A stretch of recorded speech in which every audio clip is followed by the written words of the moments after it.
So these two pieces I found. This is the pilot bearing, which pulled apart when I pulled it off the shaft. This here is all chewed to pieces. And it looks like these here were supposed to be on this, because it fits on this very well. Oh, almost perfect. And then we get this piece here.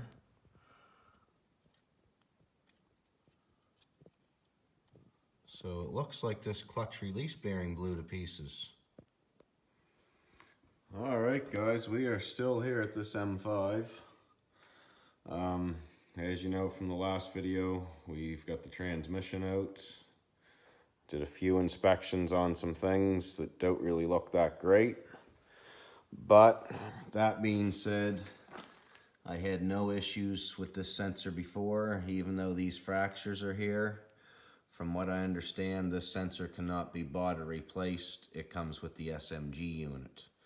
So what I'm going to do is I'm going to mix up some epoxy and I'm just going to fill these cracks over. That way no moisture can get into them. And hopefully that'll buy it a little bit of time. Now on the other end, in here, I've just pulled out the clutch release bearing. And when I did so, the bearing kind of came apart. And way back in this hole down here, back in where I'm pointing the light, way back in that cavity, I found some shrapnel. Now, what did I find? I found this. And I really scratched my head for a minute thinking, what is that and what did it come out of? It doesn't look like clutch pieces, but it is actually out of the clutch release bearing. This piece is supposed to be on this, attached like so. This one here I believe is on the corner. So look at that, guys, and basically that's going to act as a shim, right, because it's going on the outside. And with that gone, I don't know if that little bit of metal is enough to throw this out of tolerance to make it not do the clutch relearn or not, but it looks like a pretty good starting point as far as cost goes. Now, another thing I noticed is I've got a lot of this goldish color fiber in here, which I'm guessing is probably from the new clutch.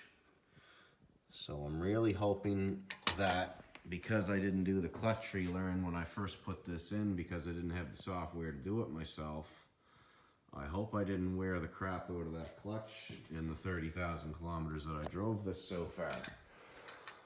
But that being said, there's no big chunks of fiber, there's no evidence of anything being blown apart in that clutch. But that's not to say it didn't get excessive wear from not doing the relearn when I installed it a while ago.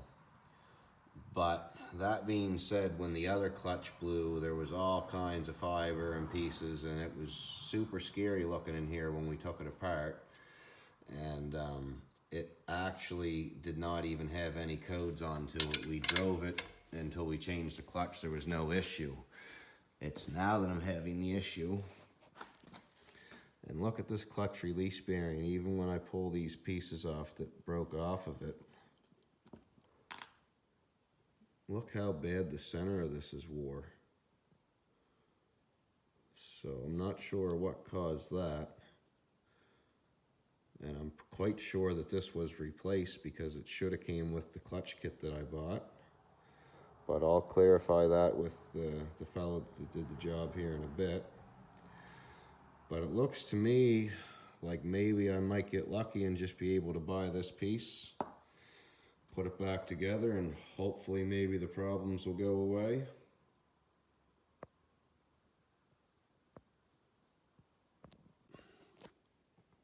So this gold colored material that's inside the transmission, it's magnetic.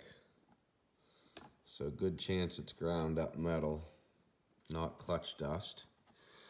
And there's another little piece of debris that I found that's a part of that ring that broke and fell off this bearing. And this doesn't really seem to have a gold color to it. So whatever chewed this piece up, and wherever the rest of the pieces that's missing here to complete the circle, I'm not sure. So I'm not sure if by this pilot bearing or release bearing being busted and missing that shim, if that's enough to cause this transmission to not do a relearn. But where your slave cylinder's over here in the far end, your pivot point is like this. So every little bit in the middle takes quite a bit on this end. So I'm just trying to think logically here. If my bearing is collapsed and pushed in, this would have to push out a fair bit more before the clutch would engage and disengage. Right now I'm just in a toss-up if I'm going to bite the bullet and spend the $1,200 on the slave cylinder or not, or just get a new release bearing and compare the thickness to what's left of this one. And if there's a noticeable thickness, if it's something that I can measure with the tape, then obviously it's going to make quite a difference once it's in the car. So fingers crossed, this is the point where I'm at. And yeah, the more I look, the worse it gets. But maybe if I'm lucky, this might have just shed some light on the situation. So I just want you BMW guys to see this. This is a Sash's clutch installed by a professional at 190,000 kilometers. This car now has 30,000. And this is the release bearing pieces I found in the transmission, along with all the dust I showed you in the video. And look at this bearing, just completely chewed to pieces. I don't even think this is supposed to come apart. I'm pretty sure this is all supposed to be one piece. But yeah, Sash's, there's what you get.